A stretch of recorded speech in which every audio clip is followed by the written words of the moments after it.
And I really am very, very pleased to be here today and to be talking to you. There is a handout which contains some of the quotes, so I won't need to read those out. I don't use PowerPoint because, like many men, I can't do two things at once. And so I'll be working from a text which will obviously be available to you. And also to anticipate another question, I haven't published this yet. It's kind of work in progress, and I'm very much hoping that there will be some time, well, there certainly will be some time for questions, and I'm hoping that I will go away from here knowing what I've got wrong. So I hope you will tell me and not be backward in doing so. Okay, my basic argument is that higher education, certainly in Britain, is undergoing a crisis, but it may not be the crisis that it thinks it's undergoing. You probably are concerned about funding, possibly about government involvement with the curriculum, about students putting a premium upon employability, threats to liberal education, etc. We have a lot of evidence that governments feel that universities are not sufficiently responsive, and we hear almost every week of employers complaining about graduates' skills, etc. Well, all of these are important. I don't wish to deny or diminish them. But my basic argument is that the real crisis higher education faces is that the universities, their leaders, and many of those associated with them, are pursuing status and position for themselves, their subjects and their institutions at the expense of what they're really there to do, which is to educate students and conduct research and scholarship.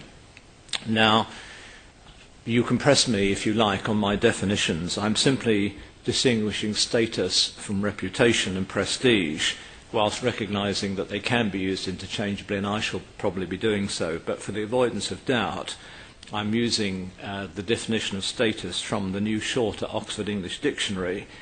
Status system, a social system in which station derives from one's relative position or achievement in the system. So that's what I basically mean by status, but I'm quite happy to have that kind of unpicked, as it were. What I'm going to say is really in four parts. First of all, I'm going to try and summarise the evidence for what I'm saying. Then I'm going to speculate a bit on the causes. Then I'm going to talk a bit about what I think are the consequences of these developments. And then finally, in I think perhaps the most difficult part, I'm going to talk about how we might respond to that. As I say, there is a summary of the lecture in the handout, and the quotes are there. I won't read off the quotes at the beginning, but I've deliberately pitched them to try to explain what I think is both the traditional liberal view of higher education reflected in Newman and Michael Oakeshott on the one hand, and some selective quotes about what is actually driving some of the people who work in it and lead our, or presume to lead our system. You may recall that about a year or so ago, a bit more than that now, a number of universities left what was then called the 1994 group of universities and joined the Russell Group. And one of those was Exeter, and the leader of, the Vice-Chancellor of Exeter, Professor Sir Steve Smith, said that the sector was changing and that the AAB thing, which we know about, introduced after the 2011 White Paper, had changed the debate. Durham and ourselves were up there, and then York was a little bit lower, but not much. And I quote that as an example of the values that are really driving now our so-called leaders of the sector. In the book that I published last year about the gradual drift to marketisation in UK higher education, I gave a number of examples of ways in which I thought this pursuit of status was beginning to dominate what we were doing. So, for example, in 1992, all but one of the former polytechnics entered the research assessment exercise, even though they were not really equipped to do so. They wanted to be part of the club. 2 or 3 times in the progress of the RAE, efforts were made to find a way of accommodating institutions like Hope at that stage, which were less developed with their research, and those were all rejected by all the universities, not just the more traditional universities. I also point to the fact that virtually all the universities that got university title at the same time as Hope did, 2005 or so, have now got research degree awarding powers, and in some cases, though not in case of Hope, I think that was done purely to raise their status to become what one Vice-Chancellor said to me, a proper university. And finally, and I think most tellingly, there's the fact that every time the fee cap has been raised, almost every university has gone immediately or very soon to the top charge, as it were. I would further refer to the way in which the research assessment exercise has essentially, through the REF, become an exercise in ranking. And I also argue that quality assurance, as applied by the QAA, is increasingly about reputation management rather than about improving quality. And finally, I would point to the increasing amounts of money that all institutions, or virtually all institutions, are spending on marketing and branding and various other activities to make their institutions look more attractive. I further want to point out that this obsession with status is not confined to the universities, or that unless it's a UK phenomenon. In fact, the classic study, which I quote in the paper, is a Rand Corporation study of 2002, showing precisely the same things happening in America, and I also refer to other studies with the same conclusion. And of course, it's not just universities and vice-chancellors who are doing this. Students are looking for high-prestige institutions, whether or not they will get a better education there, and many firms choose to recruit, as we know, only from what they regard as high-quality universities.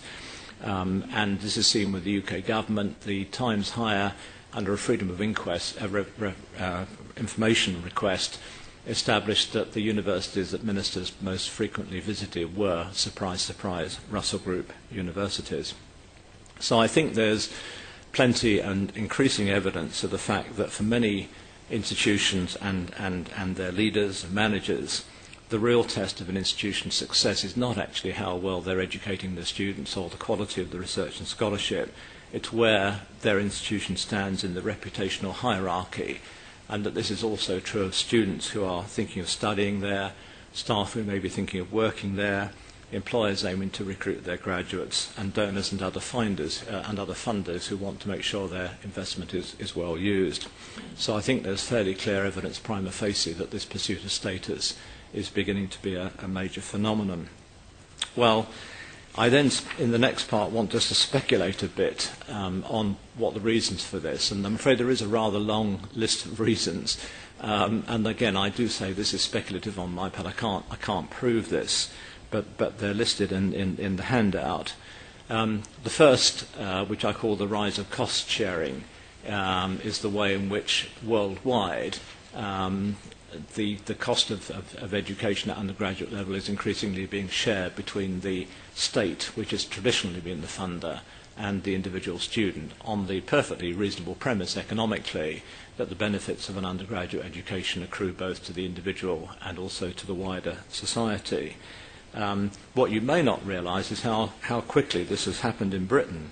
By 2010, we had the second highest share of private expenditure on our tertiary institutions of any OECD country, 75%, if you can believe it, an increase itself of nearly 50% since 2000, and this was even before the latest coalition government reforms. So we already have, in financial terms, a largely privatised system. That then leads on to the corollary, which is the increasing view of higher education as essentially a private good, and I quote the truly dreadful 1985 Department of Education Green Paper on higher education, which is the first, to me, overt, clear government signal that higher education was essentially about economic growth rather than anything more general or kind of liberal. We now see the apotheosis of this for the moment in the arrangements for funding undergraduate education. What is even more depressing and potentially very terminal, I think, for liberal higher education is the work that's going on to create what's called a variable human capital indicator, whereby course and institutional quality will essentially be determined by the repayment records of the students who study those courses. It might have one incidental benefit. You can wind up the QAA. We don't need the QAA any longer. You just have a box where all the figures are printed in, translate the figures into the National Student Survey and the key information set, and that's it. You don't need to do institutional review or anything like that. The institution is simply judged by the employment records of their students. That's the apotheosis, to me, of the economic ideology of higher education. The third contributory factor is the whole process of marketisation, where the government has gone further in Britain really than anywhere else any large system anyway, to create a marketized higher education system. Yes, I know there are economists present. Amazing there are still any economists left, actually, considering what's been going on in the last few years. But anyway, there may be economists here who will point out, well, it's not a true market. No, it isn't. Of course, I recognise that. On the other hand, you don't need to have a full market to have market-like behaviour, and there is plenty of that going on, I can assure you, in higher education. The fourth contributory factor is what I call the performance indicator problem. The fact that it's actually impossible to have robust, valid comparative indicators for the quality of student education. And what happens, of course, as in any other market, if you like, consumers naturally look for indicators, and in higher education, the indicator that's used is prestige. That's what people turn to, as you might in a product which you don't know about, but you go for the brand. You know that Sony or Apple is a brand. You can't verify the individual product, but you know, well, in higher education, the brand is prestige, effectively. I next want to refer to this idea of the promotional university. Andrew Wernick coined this term some years ago, actually nearly 20 years ago, to describe how US universities were becoming increasingly entrepreneurial, public relations oriented, engrossed in the search for funds as they became implicated in competitive exchange. And I quote here from a more recent essay by Alison Hearn, which may not be unfamiliar to you. Contributory factor number 6 is the whole process of globalization and technological change, and I refer particularly to a book called The Global Auction, The Broken Promises of Education, published a few years ago, whereby basically what's happening is that the labour market is being hollowed out. There are, on the one hand, high-level jobs for which a PhD is needed, and on the other hand, there are menial jobs that don't require a college education. The jobs in between are disappearing because they've been substituted by capital. That then leads on to a truly dreadful word, but unfortunately it's not my word, but I'm using it, eliminationalism. Okay? And this is an argument that whereas in the 19th century and the 20th century the Industrial Revolution required a disciplined, well-educated workforce, now, because of the march of capital and computerization and so on, technological change, we actually don't need so many workers educated to an appropriate level. Factor number 8 is the reducing cost of information, and the work of Caroline Hoxby in showing how in America the reducing costs of information and reducing costs of transportation made the American higher education system into more of a national, a unified national system. And we, of course, already have that to an extent. And then number 9 is what I call about the sorting role of higher education. And Roger Geiger and Don Heller some time ago talked about the selectivity sweepstakes, the intensification of competition amongst students for places at prestigious selective colleges, and reciprocally amongst those colleges for the best qualified students. Sandy Baum, Michael McPherson, higher education has increasingly become a world of sorting, selecting and ranking, and I think that is certainly also true in this country. And I'll say something about the role of research in a moment. So those are some of the factors that I think have contributed to this obsession with status, and as I'll argue and allow subsequently, these are not, of course, all down to higher education. But what does it mean for higher education?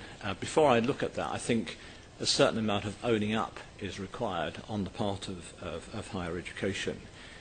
First of all, I would accept that higher education has always been in a somewhat paradoxical position. On the one hand, it requires a certain degree of autonomy to be able to do what it needs to do. On the other hand, it is ultimately a social artifact like any other. As part of that role that higher education plays, it does actually allocate status. It does, for example, determine which subjects should be part of the academic domain. Just to take a recent, not all that recent, but an example here, is parapsychology a legitimate academic subject or not? That's the kind of decision that higher education has to make. Higher education gives value to people's qualifications, to people's programs of study. Those are all ways in which status is allocated. You do it every time you approve a course, you endorse a qualification, you accredit a course, and so on. And in fact, higher education accredits virtually all the knowledge upon which professional practice is built. and therefore you can argue in a way that higher education is the key profession because it provides a lot of the knowledge and the authority of the knowledge on which so much professional practice in a modern society is built. Next, I think we also have to accept that higher education is quite susceptible to copying and emulation, and I refer you to a classic article, DiMaggio and Powell, 1983, where they looked at what were the conditions that forced organisations across an economy to resemble one another, and they identified the factors as being poorly understood technologies, ambiguous goals, an environment that creates symbolic uncertainty, strong entry barriers, and a powerful and mobile professional staff, and all of those apply to a greater or lesser extent to higher education. What is called in the trade isomorphism, and a tendency to compete through emulation, and that is very clear, but there's a big literature on academic drift, etc. I think also we have to accept that within the academy we haven't been pure. There have always been people within higher education who've been concerned with status, who may even have been in higher education to raise their social status. And finally, I think we have to accept that even in more egalitarian systems than we have in the UK or America, there are always reputational hierarchies of one kind or another. And, question rhetorical perhaps, which of us has not felt a warm glow when the Higher reports that there are, say, 4 UK universities in the top 20, etc. I know that does cause considerable angst in countries that don't have universities in those rankings. My question to them is, would you rather have world-class universities or a world-class university system? Discuss. Anyway, so I think we have to accept that there are these factors which make this a particularly difficult conversation for higher education. Nevertheless, I think there are some very unhelpful consequences as a result of these tendencies. And really there are 4. First of all, it's a poor use of resources. Secondly, as I've already said, I believe it diverts effort and energy and creativity away from our key activities. It weakens our ability to discharge what society sees as our key functions. And above all, and I think most seriously, it could weaken the public appreciation of and support for higher education. If universities simply become another set of commercial service providers, why should they have the privileges of autonomy, tax breaks and so on that they currently enjoy? Why should their staff still enjoy a certain degree of social esteem and respect? Let me just unpack those a bit. One of the ironies, I think, about the marketisation of higher education across the globe, really, to a greater or less extent, is that it's usually justified, at least in part, on the fact that it's a way of making better use of resources, the familiar economist argument about competition leading to people working harder, being more efficient and so on. Well, this is true if you introduce a small amount of competition into higher education, but all the evidence from across the globe is that if you do that too much, you'd actually waste resources, because resources go into activities that are not really central to what the institutions are about. And this applies, I think, very clearly in this case. Again, borrowing the language of economics, prestige, which is what many universities are seeking, is what economists call a rivalrous good, one where one individual's consumption of the good precludes or limits another's ability to enjoy it. You can't all be prestigious. If you are, then prestige loses its meaning. If, on the other hand, your aim as an institution is to provide the best education for students, do the best research you can, then that is almost by definition non-rivalrous. The fact that you're good at educating students or doing research doesn't prevent other institutions from doing so. In other words, the pursuit of prestige is a zero-sum game. The sector-wide stock of prestige is limited, so one university can only gain prestige at the expense of another.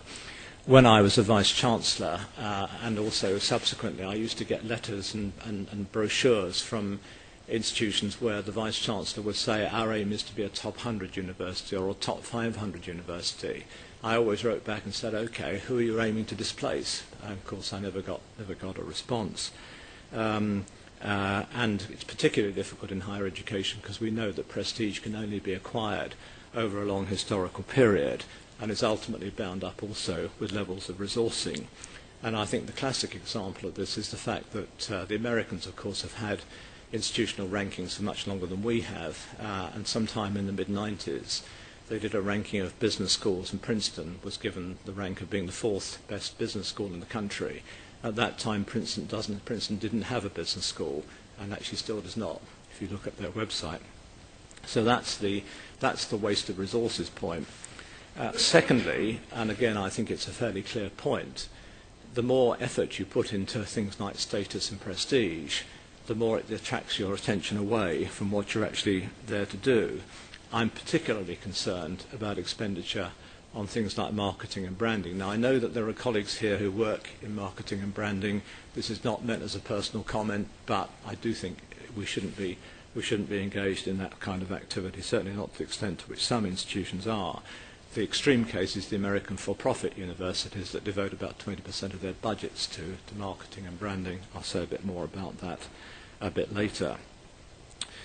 In my 2011 book on the international evidence about the impact of marketisation, I quoted Professor Roger Geiger of Penn State University about the dangers that universities ran if they went down the commercial kind of route. And it's the quote that you've got in the handout about the classic justification for the non-profit status of educational institutions. And as I say, the more universities appear to be commercial service providers, the more they will be treated by commercial service providers, and the more the existing commercial service providers will say, why should you have this special privilege of Oxford or Cambridge or Liverpool Hope when you're basically providing, if you are, a commercial service, etc.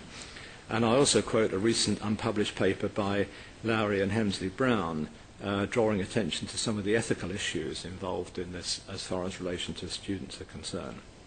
So I think there is a very clear threat to higher education from this. But then, as I say, the most serious consequence of all is this loss of societal support.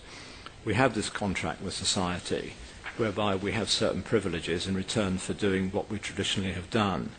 And that implies that we will focus on education, focus on research and scholarship, and carry them out in a conscientious and reasonably efficient way. But the more we concern ourselves with our position in the pecking order, peripheral activities like marketing, fundraising and so on, the more that contract or bargain is placed at risk, the more that they will affect the public support for us, and the harder it will be for us to obtain the resources that we need, undoubtedly high resources, to do what we need to do. And I think this will ultimately be to the loss of society's loss as well as to the universities.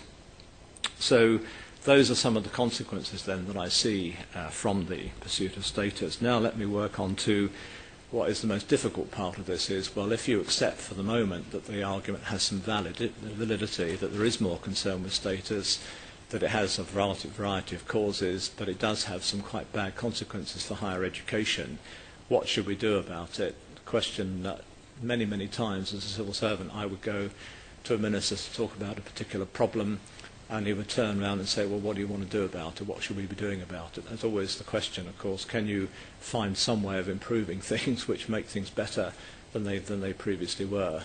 Very often, unfortunately, they're made worse. I think the first, an ancient philosopher, I think not Plato, said at the beginning of wisdom was a grasp of the obvious. And what seems obvious to me, particularly is the range of books that I've looked at to prepare this lecture, is that this, of course, is not fundamentally of higher education's making. There are things going on, some of which I've referred to in the causes, which are beyond our power to influence in any material way. What we can do, what we should do, is to try to influence and interpret those developments. Now, I'm reading a book at the moment. I've actually got it in my bag, and it's a rather frightening book. It's called The Second Machine Age. Okay, it's an American book, and it's by two authors called, I've only read it since I prepared the lecture, but Eric Brynjolfsson and Andrew McAfee. Now, it's a very typical American book. It's very accessibly written. It's got a lot of data. What is rather depressing about it is that most of the studies that it relies upon are not academic studies. And what they're talking about is the way in which changes in technology in the last couple of decades have caused many of the problems which we now openly acknowledge as a society, such as increasing inequality, disillusion with democratic politics and things of that kind. I mention that book simply because it illustrates that there are things going on here which higher education is affected by, and which higher education itself should be analysing and interpreting and explaining, and that's I think a good example of that. So first of all, we can't change that much, etc. We can only critique what is happening and explain the choices that we make. But there is a bit more we can do as academic institutions. First of all, we can remind ourselves of Martin Tro's famous dictum that higher education is a process masquerading as an outcome.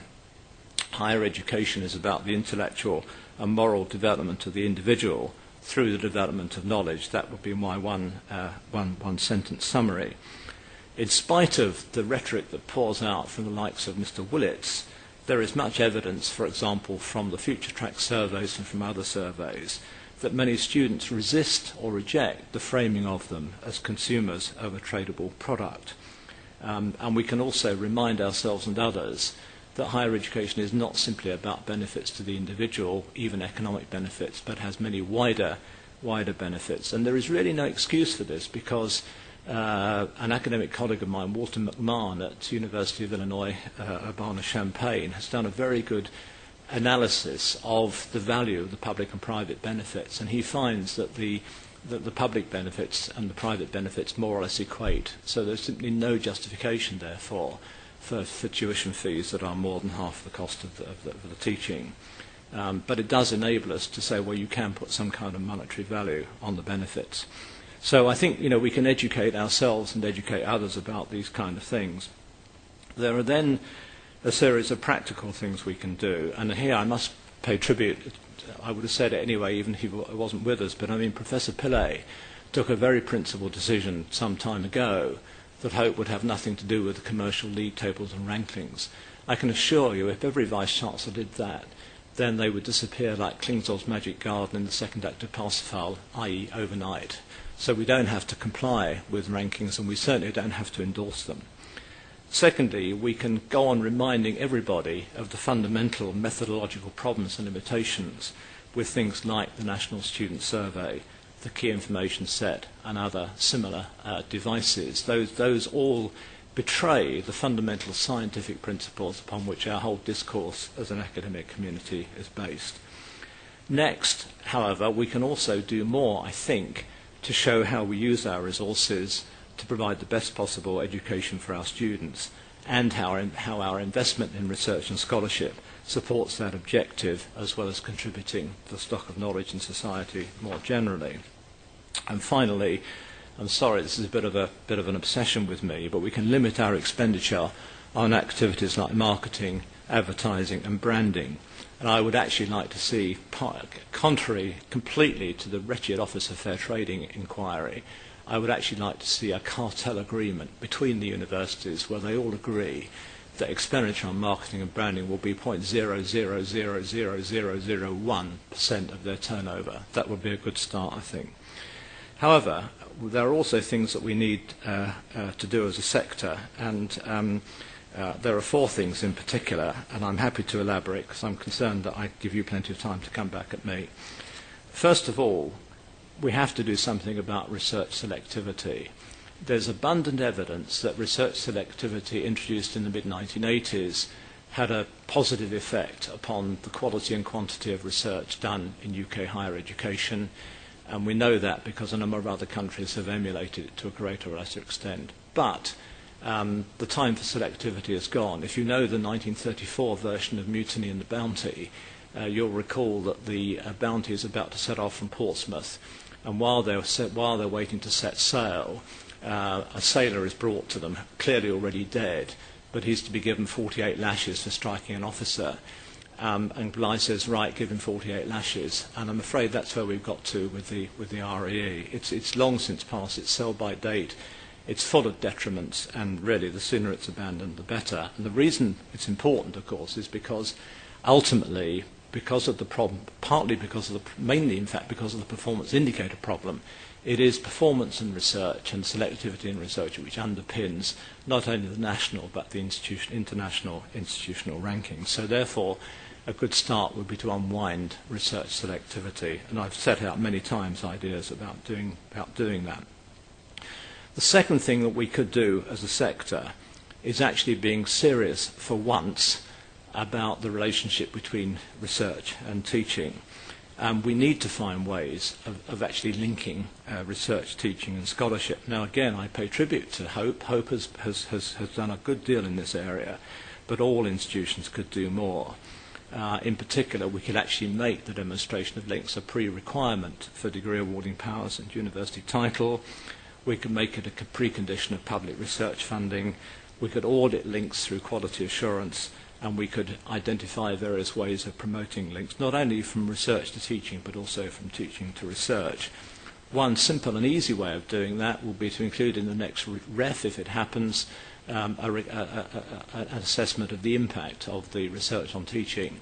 If you didn't know higher education, you would be surprised to find that although the definition of impact in the REF is very, very broad, it doesn't actually include the impact on student education. And yet, Parche Newman, if you didn't have the impact on student education, why would you do research in a university? It's completely nonsensical. The third thing we must do is to re-emphasise the public benefits of higher education. Now, as I've said, Walter McMahon's work and one or two other studies do provide a basis for this. It can be done, but we have to start by reiterating that higher education is not simply or even primarily a private good, but one that has many, many wider benefits. And it would help if the allocation of funds to institutions took account of that in some way. But again, that's for further discussion. And finally, we have to find some way of recognising and rewarding the institutions that eschew the hunt for status and focus on their work with students, employers and the professions. They play key roles in widening participation, high-level skills development, community integration, regional development. These are the ones that are most at risk by the dominant position of the prestigious universities, as the second recent grant letter to HEFCE has shown. We have to change our priorities and give those institutions, the Liverpool Hopes, the Darbys, the Boltons of this world, the same attention, support and encouragement that the Russells receive. By the way, this is easy to do. Oxford and Cambridge gave up their college fees. They were immediately given a premium for having older buildings. The specialist colleges got a premium. It can be done if the will is there. Okay, well, I've been going for about 35 minutes, and I want to now just offer you a very brief summing up so that there's plenty of time for you to correct me. 3 propositions, really. First of all, there has always been some preoccupation with status in higher education. Indeed, allocating status is one of higher education's core functions. But I believe, and I believe the evidence shows, that universities and colleges are putting more effort and more resources into this aspect of their activities than ever before. And I gave examples of that. Second, obviously these causes go well beyond higher education and have ultimately to do with the choices we make as societies about how we organise ourselves and what we value. And I certainly wouldn't underestimate the role of globalisation and technological change as part of that. And I do recommend this book. It really is very interesting. But thirdly, whilst we may not be able to fundamentally reverse these developments, there is, I believe, much more we could do as individual academics, as institutions and as a sector to educate society to the detriments of these developments and to control them and weaken the impact. And I've given examples of things that are perfectly doable if we were serious. Ladies and gentlemen, I don't think I'm being over-dramatic, and I hope I'm not simply being melodramatic by saying that, in my honest opinion, having studied and written about higher education now for many, many years, I truly believe that the pursuit of status will be the death of the university. Thank you for listening to me.